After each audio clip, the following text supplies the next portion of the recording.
Y'all, listen. I just wanted to give y'all an update on what is going on with Wendy Williams, y'all. She getting stronger. Let me hit you with the video, right? So you can see exactly what I'm talking about. Mama don't got dementia left or right. She dancing, doing the thing, eating good. It looks like little Kelvin Jr. got her on Dr. Sebi's diet. To hear some people tell it. Y'all, let's see what's going on, and then I'm gonna meet you back after the cut, and we gonna discuss. All the love I need is at the rodeo. All the love I need is here at OVO. Yeah.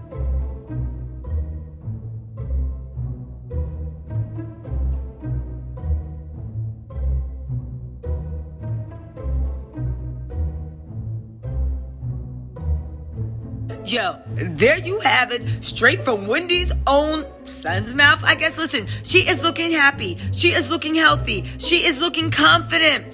Y'all, remember when everybody was reporting that Wendy was forever confined in a wheelchair and had dementia? And I said, I know a lot of y'all were like, oh, it can't be early on stage. And I said, I know what early on stage dementia looks like. And she ain't got it. And for what you guys are trying to say that she can't go to work, that's late stage dementia. Anyway, they are posting evidence. Now, listen, it has been widely rumored that Wendy's son, Kelvin Jr., literally wasn't really messing with his mom unless she got on the straight and narrow. Y'all know if you watch any of my old videos, my thing was, and I still stand behind this, whatever was going on with Wendy was not mental. It was affairs of the heart. She was sad about what happened between her and the love of her life and her son's father, Kelvin. And every time she gets sad like that, she unfortunately goes back into substance abuse issues. Now, that's my opinion from an outsider looking in. Whatever was going on with Wendy, right? She seems to be on the mend. People were talking trash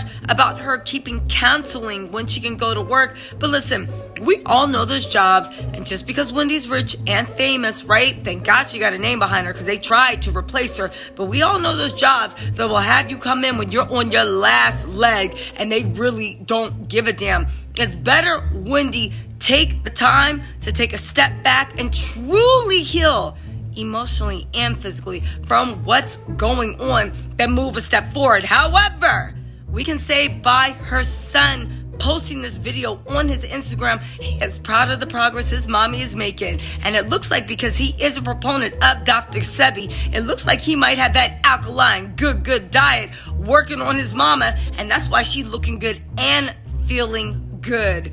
Y'all, keep an eye. Hey guys, this is a quick aside. Don't forget I'm reviewing Portia Family Matters Sunday night at 9:30 p.m. Make sure you're here. It's going to be so good. But anyway, let's get back to this mess and Miss Wendy. Tell y'all something. Wendy's a lot of things, but she ain't never been a liar. Well, for the most part, right? She ain't never been a liar. She said she's coming back in 2022. I believe her, and I'm looking forward to her sitting back in that chair, taking her throne and doing things on her own time. All right, let's move on to some other mess. Y'all, what is going on with Alexia of the Real House of Miami, and what is going on in her house? Y'all, remember her son Peter, the one that was in a argument for fiance because the fiance was mad that Peter gave her younger son something a little illicit, right? I know she said it was weed, but weed don't make you pass out with your and let your face hit the table, right? But we're gonna get into that later. Listen to this. Alexia's son, Peter, her oldest son, has been arrested for allegedly being in a domestic dispute on Thursday. Now, y'all, this dispute, right? Let me just read it from the top, right? The police department told us the argument began when the couple, who have been dating for 3 months. First of all, you shouldn't be laying your hands on anyone. But goddamn, it's only been 3 months. What y'all arguing about, right? Arrived at their Miami apartment where they lived together. Out. The unnamed victim told Rogelio, 29, she wanted to stay at her mother's place instead, which made Alexia's son, Peter, upset, according to the police report. The girlfriend alleged that Peter, right, placed his hand on her neck and pushed her backwards. And so she slapped his hand from his neck. That's right, girl. You better let him know. The defendant then proceeded to knee the victim in the crotch area, causing her to fall down to the ground. Y'all, Peter needs to be under the jail. literally, right? The defendant then kicked the victim once while she was on the ground. That's right, because she was fighting for her life. Somebody literally tried to strangle you, then knee you in the crotch. Any man that knee you in the crotch is out of his goddamn mind, and you need to use everything you can, a brick, a stick, or something stronger. But it's not over. The girlfriend then said she tried to escape by running out the front door, but Peter allegedly grabbed her by the arm and pulled her back inside the apartment. This is all on the police report. Listen, the report states that the woman then tried to flee a second time and started yelling, which grabbed the attention of a neighbor who was listed as a witness. Somebody actually witnessed this mess. The witness told the police that they saw Peter pull the victim inside the apartment as she was trying to free herself from his grip. All this because this girl wanted to go stay at her mama's house. Probably she was literally just trying to make sure he didn't get upset, right? And she wanted to flow out of it, right?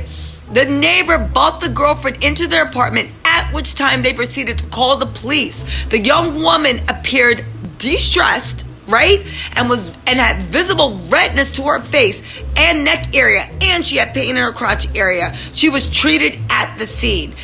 Now, thank goodness the Miami police booked him, right? And we know anything about Miami police, they book everybody, because even Apollo got arrested walking into the lobby. Maybe that's the only good thing about Miami police. Whether it's good or bad, they will arrest you, right? So if you're doing something bad, at least you'll go. Now get this. Peter was booked at 2 a.m. Thursday morning and charged with a battery misdemeanor. All that's all you got? A battery misdemeanor?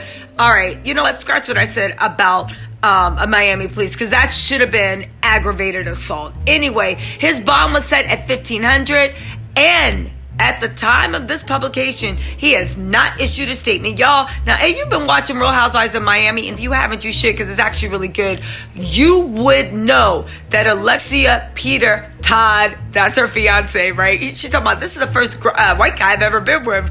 Girl, you look like Malibu Barbie. It's the first white guy you've been with. Who's gonna tell her? Guys, is anybody gonna tell her that just because she can speak Spanish don't mean that she's Latino? But I digress, right? Let's get into this. Listen, y'all, this is a mess. We know that Alexia ended up marrying her guy, so that's not too much of an issue. She is yet to address these charges. Some people are asking why she would have to. It's her son. He was hardcore involved in domestic violence. Whatever happened and whatever's going on, it seems like Peter got a lot in his heart he need to heal. Let's just pray, do a praise circle, thoughts and prayers. But we'll do that after the judge gets in his ass about being an abuser. Let's hope whatever it is, he gets off that path, right? Let's hope whatever it is, he gets off that path, and let's hope that he pays for what he has already done. All right.